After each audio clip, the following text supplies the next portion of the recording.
What is up? This your LA in a minute, and I have a question for you.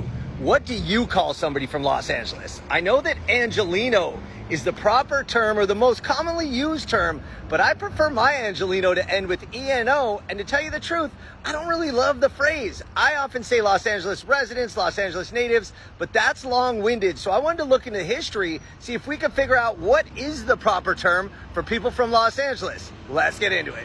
So first of all, let's get this straight. The term New Yorker is the gold standard. San Diegan is kind of cool and it just works. And Seattleite just makes sense. So Angeleno Heights was Los Angeles' first suburb going back to 1886.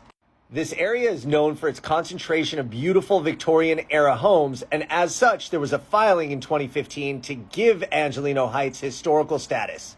In that very filing to the Los Angeles Cultural Heritage Commission, Angeleno was spelled with an I.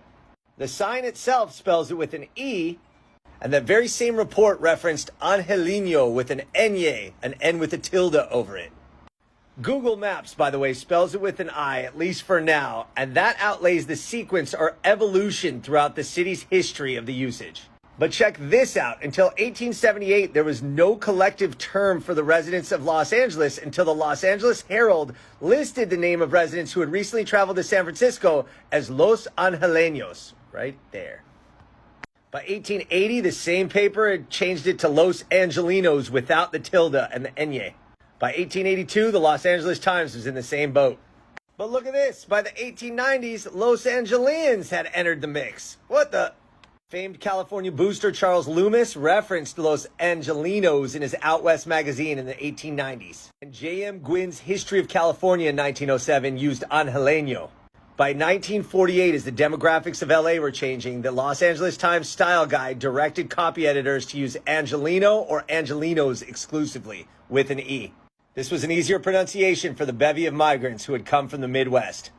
Oxford Dictionary allowed for both spellings, as did Merriam-Webster. So currently there's no right answer, but Angeleno magazine has something to say about the issue. I even referred to the great DJ Waldy in his book, Becoming Los Angeles, for help on this issue, and he cleared out a lot, but also confirmed that there really is no right answer.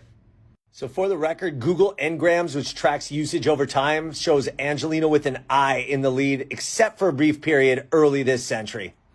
So you tell me, residents of Los Angeles, what do you call people in this city? So whether you say Angeleño, Angeleno with an E, Angelino with an I, Angelean, or anything in between, there is no right answer. Or maybe they're all right answers, because we love Los Angeles. All right, LA, it's been a minute.